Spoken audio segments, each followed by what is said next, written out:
Hi, so today I'm going to do a little bit of A-level mechanics, and we're going to look at the general form for the equation of the path of a projectile.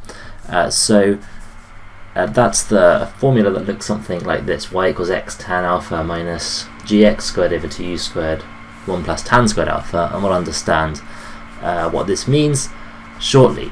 So we'll have a projectile that starts at some origin here and is fired with a particular speed u at an angle alpha above the horizontal. So I've only got two dimensions.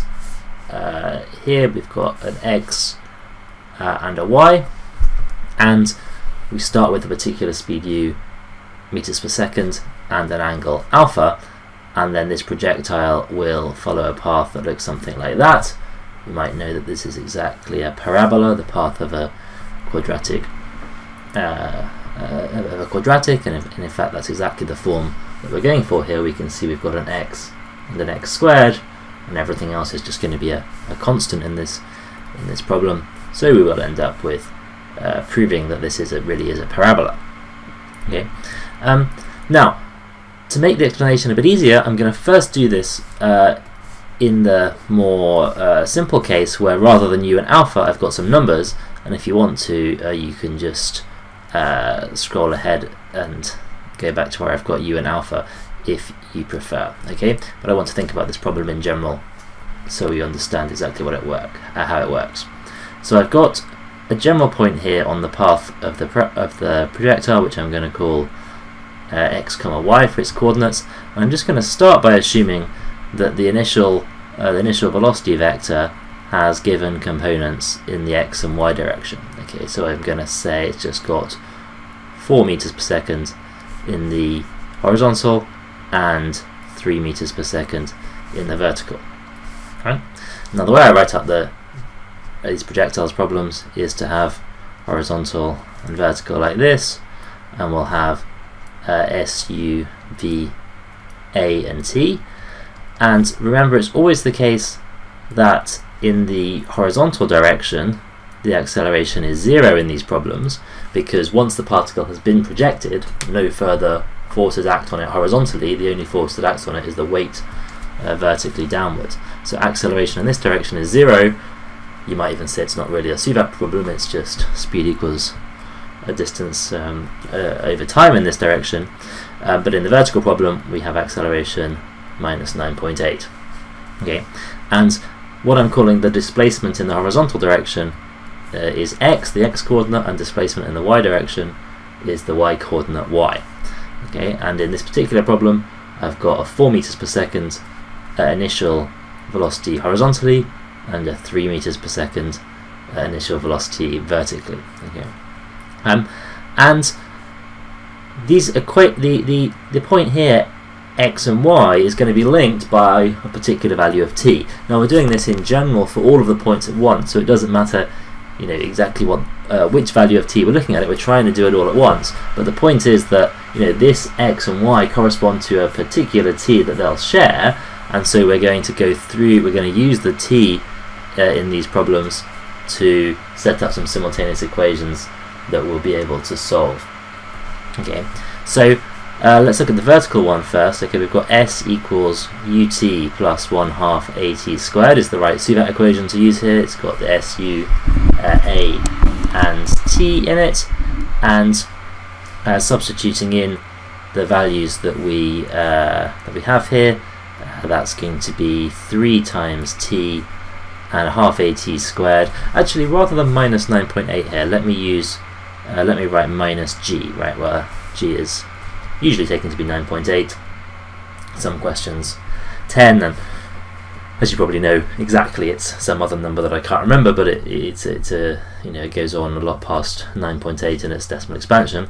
But let's write this as G, so I'm going to have minus 1/2 gt squared, and then horizontally, again, if you want to, you can think of this as S equals ut plus 1/2 at squared, but because horizontally the acceleration is 0, this term here is just going to be 0, so I just have S equals ut, or if you like, x equals 4t.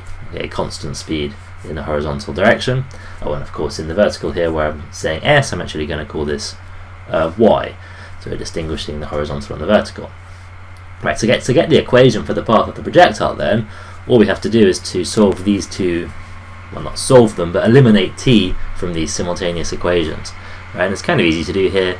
The first one, x equals 4t, I can just write t equals x over 4, and then I'm going to substitute that into my y equals 3t squared minus a half gt squared. So I'm going to write that here. So y equals 3 times x over 4 minus a half times g, and then t squared is going to be x over 4 squared, and then I could just do some tidying up and get 3x over 4 minus, okay, I've got 4 squared here, so that's 16, so minus g over 32, combining the 2 and the 4 squared, and an x squared, and we see we do get the equation of parabola, right? A quadratic expression here with an x and an x squared in it.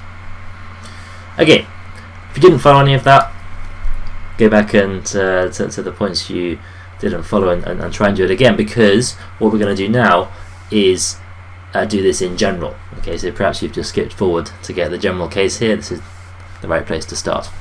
What I'm going to do is I'm going to, rather than having 3 and 4 given here, we're going to do this in the case where my initial velocity vector here is just u and at an angle alpha, right? So okay, so this could also be written on here. I'm just putting it here to be clear.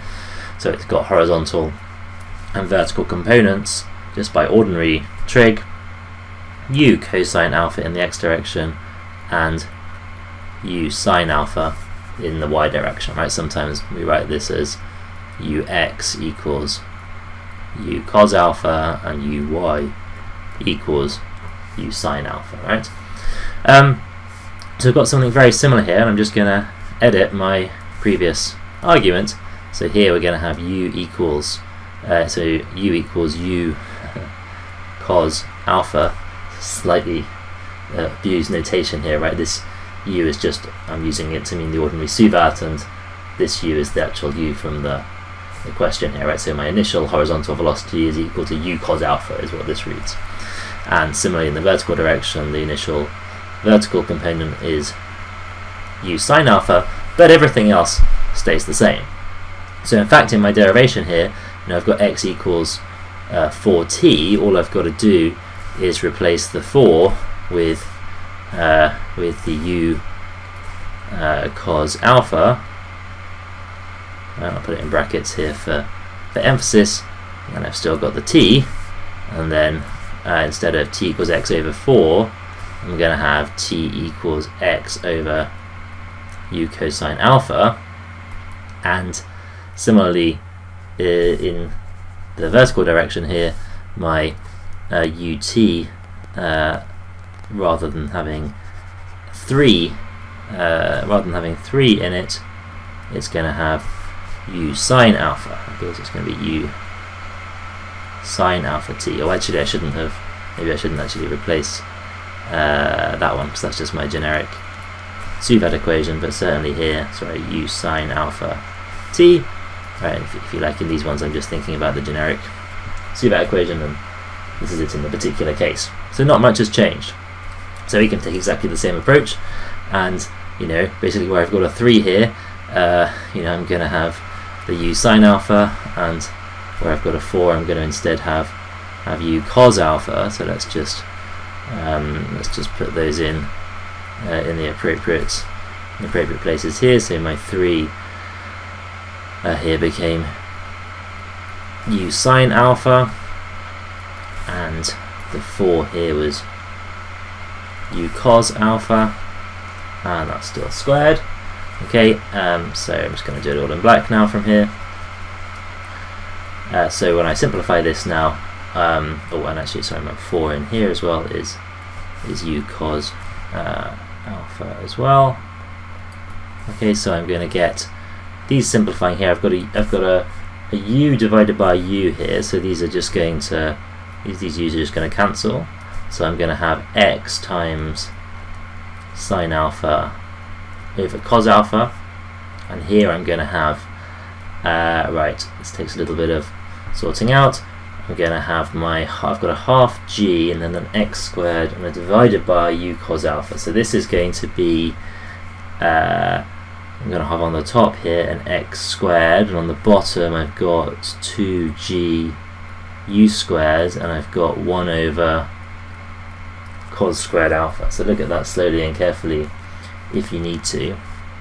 Okay, now what that means here is then I've got y equals x times sine alpha over cos alpha. Sine over cos alpha is just tan alpha, so I get x tan alpha, and then here I get 1 over cos squared alpha is sec squared, is sec squared alpha. Oh, sorry, I've put the g in the wrong place. That's embarrassing. That g there in the fraction, hopefully you noticed that. It's meant to be on the top of the fraction here. So I get minus, and then I'm going to write this as gx squared then over 2u squared sec squared alpha. And actually, then we're basically done. This is a general form of the projectile, but we do usually rewrite this with one last step, so that rather than having sec squared here, we have 1 plus tan squared.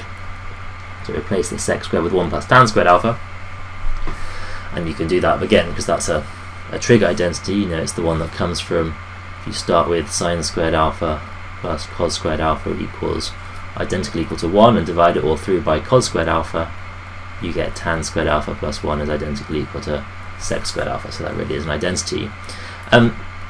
And we like this particular form because then it's just in terms of u and tan alpha, right? And u is the initial speed, right, the actual magnitude of this initial velocity vector, and tan alpha is like the initial gradient that it starts at, right?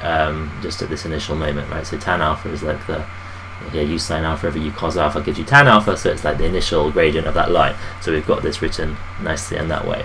I suppose if you wanted to emphasize that it's really a quadratic as well, you could write it as you know, x tan alpha minus g 1 plus tan squared alpha over 2u squared x squared, right? And then you can really see that it is, you know, we've just got an x and an x squared in here, and it's a quadratic function. It is definitely a parabola. Okay, so that's basically it. I should perhaps say that this stuff, you know, does all rely on the problem starting at the origin. And sometimes you do these questions where it says something like, you know, someone's throwing a ball or hitting a, you know, or hitting a ball with a racket or something, and actually they're hitting it at a point off the ground, right? So if actually the this line is not the origin, right? In fact, maybe we start at a certain height. Let's just say we start at a height h above the ground here.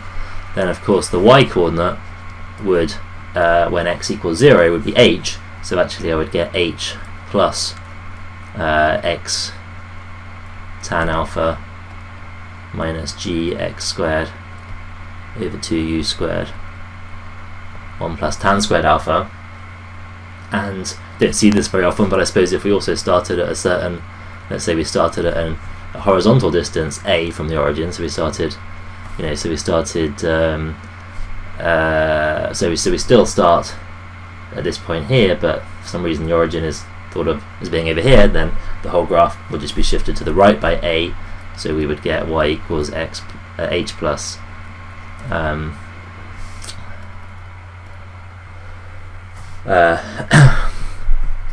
x minus a tan alpha minus g x minus a squared over 2u squared 1 plus tan squared alpha.